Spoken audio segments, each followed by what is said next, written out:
Listen, everyone, it is super important in this moment that we spread the awareness of domestic violence and abuse. Some of us think that we're not affected by it, and that's probably because we done went through it and didn't even realize it. So I want to encourage you all to research domestic violence and abuse. If you are a survivor, I'm here to celebrate with you because I'm a survivor as well.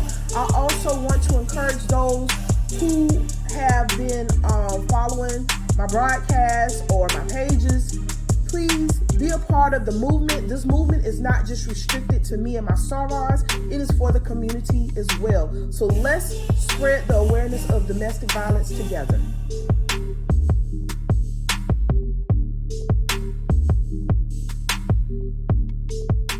Hi, everyone. I hope all is well with you.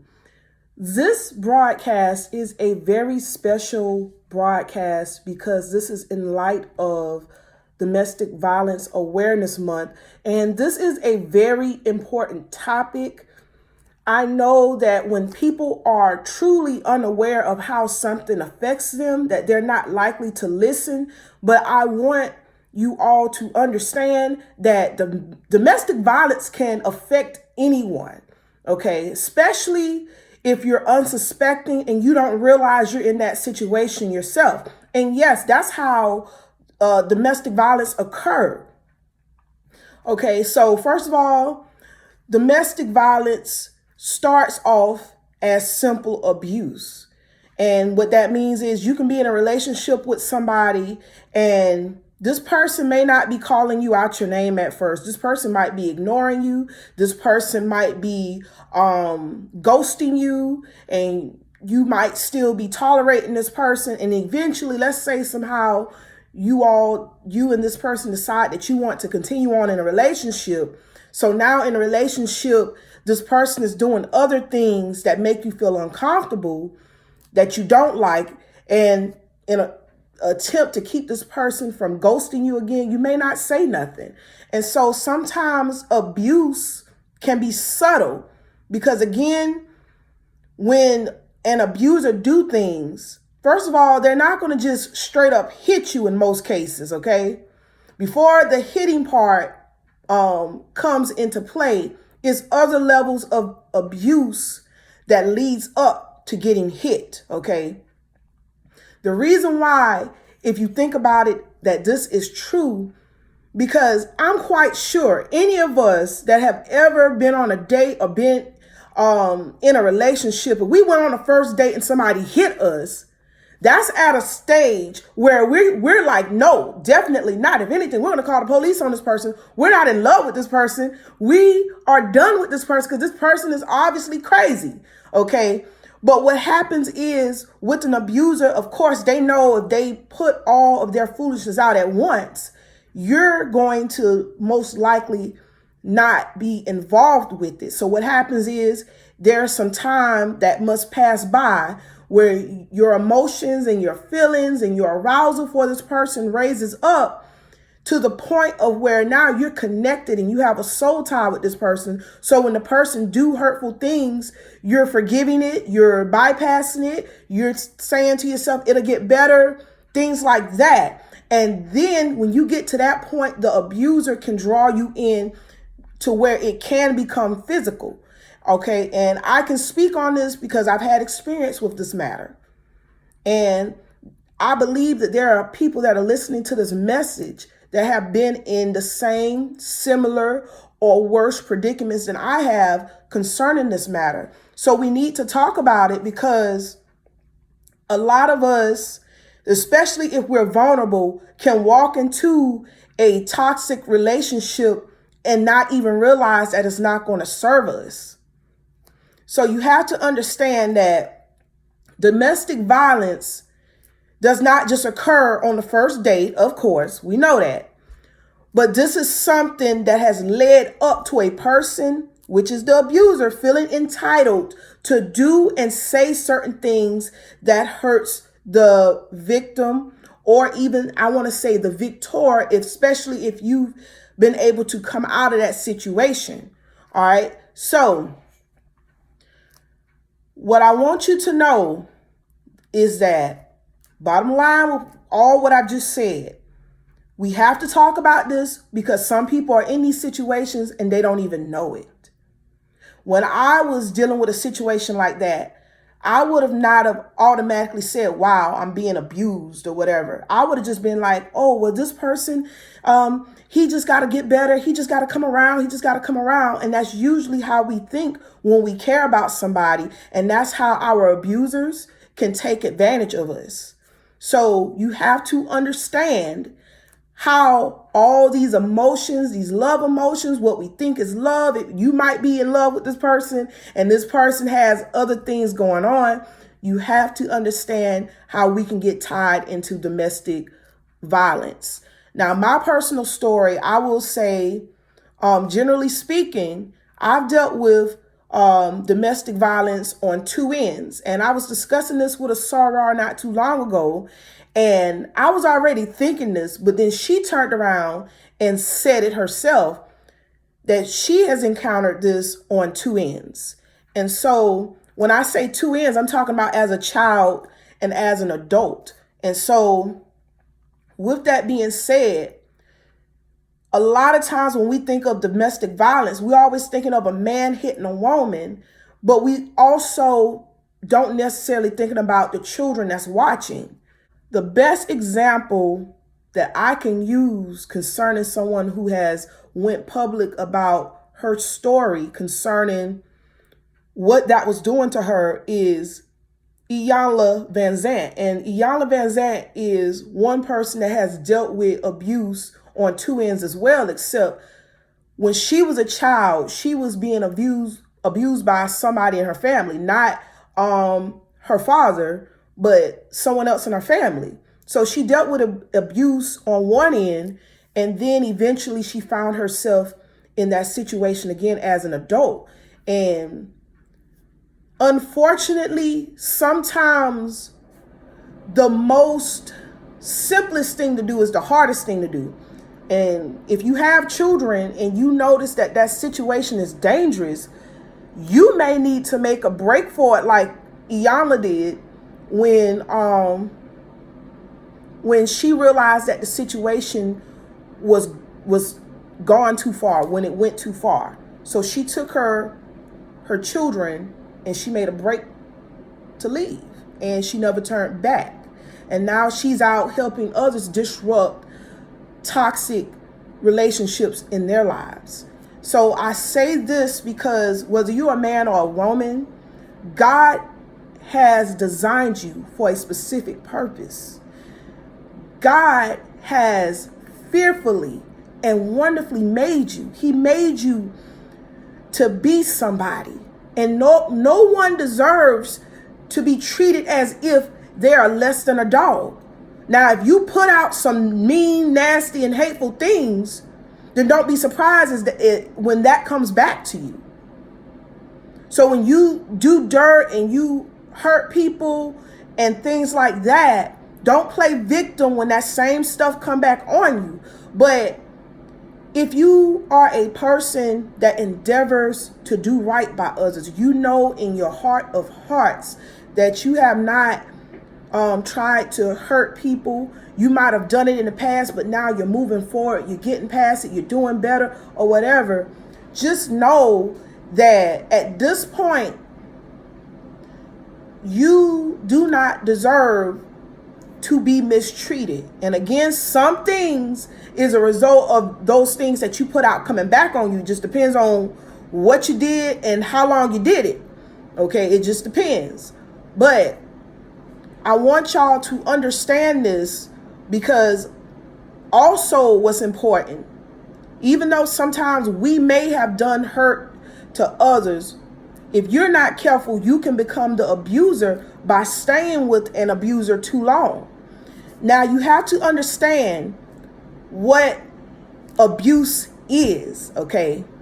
And abuse is when you do something wrong over and over and over. Okay. So abuse, it can occur one time, but mostly abuse is considered over and over. So if a person hits their partner one time, that can be considered abuse, but that person becomes an abuser because they're seeking to do it over and over. So in my life, I have been with someone that have came to do things to me over and over. No matter how I tried to talk things out with this person has a perception of right from wrong, but the person comes back and tries to apologize real quick and then expect me to forget about it and then do the same things over and over and then worse. And so there was a breaking point for me where I realized I had to disrupt the cycle because this person is not getting it. My life was not getting better. This person was dragging me down.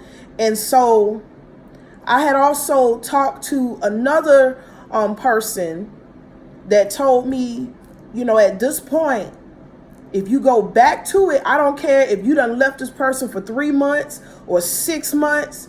If you go back to it, it's going to be worse. You know why it's going to be worse? Because the abuser starts to think that this person's not going anywhere. This person is just going to stick with me. This person is going to tolerate. I know this person's going to go away for a season and come back. If the abuser thinks like that and you fall into the trap of believing that this person has changed, you're subjecting yourself to hurt. And I want everybody to be woke on this. If you are in a relationship, that you feel like you're walking on eggshells, you feel as if you want to express yourself to this person, but you can't, that would be a major red flag. That would be a major red flag of how bad or toxic that relationship is that you have with that person. Now, I'm going to tell you just like this. You got to love yourself so much that you are determined that no relationship with anybody is worth you being unhappy. Let me repeat that, because some of us, we have so many people that we're connected to and we stick with them because sometimes they'll say, well, I'm your family. You're not supposed to leave me alone. I'm your family. You ain't never supposed. Look, you all dominate. Break away from all these traditional beliefs and start thinking for yourself. I don't care who is my family. I don't care who is who. If I'm not happy in the relationship, there's a problem. And I want you all to be on that mindset, because if you think that making mama, daddy, sister, brother happy by being unhappy, how can you dominate in your life if you can't even dominate in your happiness? And this is the purpose of my ministry. My ministry is to help people to dominate in life, not to dominate others. Okay? And that's what abusers do. Abusers seek to dominate others. And that's not where I'm at with helping you all to dominate. I want you to dominate your life. You have to be in control of who comes in your life, who you allow to turn it upside down, who you allow to stay, who you allow to go. And that's why talking about this topic, domestic violence, is so important. Because yes, I know we all want to feel love. And sometimes we'll go to great lengths to be loved, and we'll end up in the hands of somebody that the devil has sent to destroy us. And so you have to be that change agent in your life. And who knows, when you become that change agent in your life, then you may even help others learn how to become change agents in their life. So you have to understand the importance of looking at your relationships. Look at those that make you happy. Look at those that make you unhappy. And you have to make some decisions, because that's how you're going to dominate. And with this relationship that I'm discussing, when you're in a toxic relationship with somebody That's not, especially they're not going nowhere in God, that delays you from your purpose. That gets in your way, because instead of you focusing on, well, what can I do for my ministry? What can I do for my project? What can I do for my job? What can I do for my career? You're studying this person. You're running around behind this person. This person got you not going to sleep at night. This person got you running around worrying about where he or she at. This person got you all discombobulated. And then sometimes they take that death blow. When I mean the death blow, I mean like sometimes they do the part where they cut you off. They say, I'm done with you. And some of them, they not really done with you. They just want to see if you going to come crying after them, or they want you to cry after them so they can do it again. And see, that's another level of abuse I had to learn, because I didn't know to that extent at one point that some people is that abusive and I want to say damaged that they'll do things like that to other people. So yes, you have people that will break up with you, and then they know if you just call them, you'll come running to the phone and you want to make things up, and they'll play on that just to do the same thing again because you allow it. And I'm here to let you know, man of God, woman of God, men of God, women of God, I'm here to let you know, you do not deserve to be in a relationship where somebody's hurting you just to feel loved. Now, the God I serve is awesome.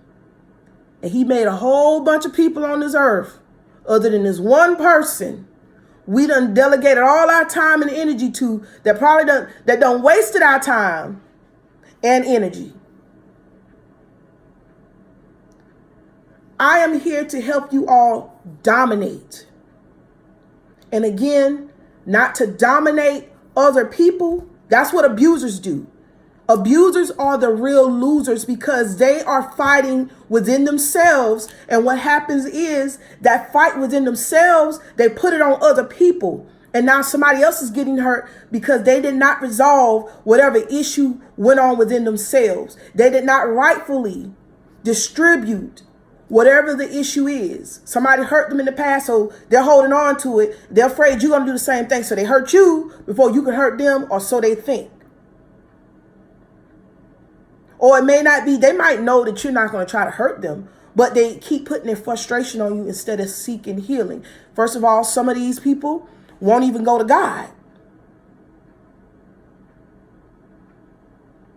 So I want you all to understand there are some dynamics to dealing with domestic abuse, and an abuser will do it again. And that's what you have to understand. And a lot of times, and I know, I'm going to say particularly as a woman, I don't know what perspective to come from as a man, but I can say as a woman, because we have the tendency to be nurturing and very forgiving, especially when it comes to a male partner. You know, we will give this person the benefit of the doubt until it starts to hurt us. And some of us will continue through the hurt. I've continued through the hurt, but then it came to a point where my self-respect was challenged.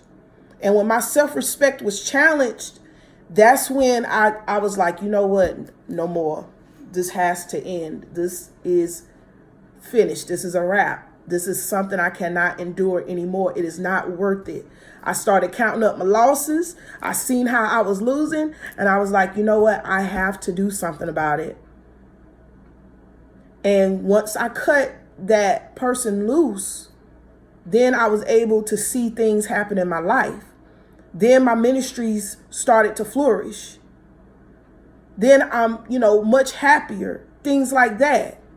So I want all of you to know that when you're dealing with domestic violence, it's not going to always be evident. It's not going to be like this person going to jump up and punch you in the face the first day or curse you out on the first date. Usually that doesn't happen. Sometimes it may, and we might still be up in the clouds, especially if you're vulnerable. Sometimes if your spirit is vulnerable to certain people, some people can see it or discern it. The ones that don't need to discern it sometimes are the ones discern that you're vulnerable, so they can do or get away with some things. And because you feel like you need a partner, you need somebody to be with at that moment, now here you go trying to make something work with somebody that's out for them. And again, I can come at you like this because I've been in situations like that. Okay? So I want you to know, I'm not talking out the side of my head. I'm not talking off of everybody's experience that I heard. Some of this stuff is things that I've encountered. And then when I started to look up what is the meaning of domestic abuse, domestic violence, then I started to realize I was in these types of relationships at one point where I did not realize that I was being victimized and I was being abused. So at this point, I'm going to say this. First of all, I'm thankful. I'm thankful because, again, I told you all, I've been on both sides of domestic violence. I've been one that have observed it as a child, and I've experienced it as an adult. And some of us that are listening, if you think about it, you have probably experienced it both ways. If you experience it as an adult, I can understand why too, because sometimes people that we come across, they appear that there's nothing wrong. And then when they start putting their problems on you, you start to feel sympathetic or try to empathize or sympathize with this person. And you end up getting drawn into a situation that you didn't see coming. And again, I can say these things from experience, because as an adult, women, when we attach ourselves to certain situations, sometimes we don't recognize something as toxic until it's too late. But the biggest thing that I can tell you to help you discern whether you're in a toxic relationship, and if it's toxic, trust and believe, if it's toxic, don't try to make it your goal to make it better. Don't try to change this person. If it's toxic, call it what it is. It's toxic and you need to get help. So the main way to measure if you are in a toxic, abusive relationship, and abuse doesn't always have to be with hitting, okay? Abuse can be somebody calling you out your name. I don't care if the person called you stupid. Why should this person call you stupid? Why should this person dehumanize you? Why should this person insult your intelligence? This person call you stupid because you made a mistake or you didn't do something right. That is a form of abuse, but that's a ball starting of domestic violence in its smallest terms, or domestic abuse. And not all instances of domestic abuse is somebody hitting you. Again, it's what that person is saying to you. They call you out your name. For women, the B word. Men is something else, or something that emasculates you. You know, abuse is abuse. You hurt somebody with your words. That's just as bad at times hurting somebody with your hands. So, getting back to what I wanted to get to, the main telltale sign that you're in a toxic relationship is when you have to ask yourself this question. You have to ask yourself this question. Do you feel like you're walking on eggshells with this person? So you ask yourself that question, and then you got to determine the extent of this question. All right. So is the extent because you're unsure of how this person will respond if you say, hey, this is hurting me. I don't like this. You know, are you unsure if you came to the person like that, how they would respond? Or are you afraid of what that person will do? Because this person here, when you tried to talk to this person before, they blew up at you. They cussed you out. They wasn't even trying to hear what you had to say. So that's the main underlying subsequent question that I would focus on. Number one, when it comes to are you unsure, you do have to do some thinking on that. But it could be that depending on where you are in this relationship, you may have to get to know this person some more. Maybe you're reading the person the wrong way. Maybe they read you the wrong way, whatever. But on the second part, if you are walking on eggshells because you are afraid that this person is going to blow up at you, that is a telltale sign that you're in a toxic relationship. You should never be in a relationship where you are afraid that if you say to this person that you are supposed to be in a relationship with, hey, I did not like what you did and it hurt me. It hurt my feelings. And again, I'm telling you this because I was in that position. I told this person something similar to this. I said, hey, that hurt my feelings. I felt disrespected. And the person just dismissed. You wasn't disrespected. You wasn't this. You wasn't that. That didn't happen. And that's what an abuser will do. When an abuser is in the wrong or they're not trying to meet you where you are, that's what they'll do. They'll dismiss it, and you don't deserve that.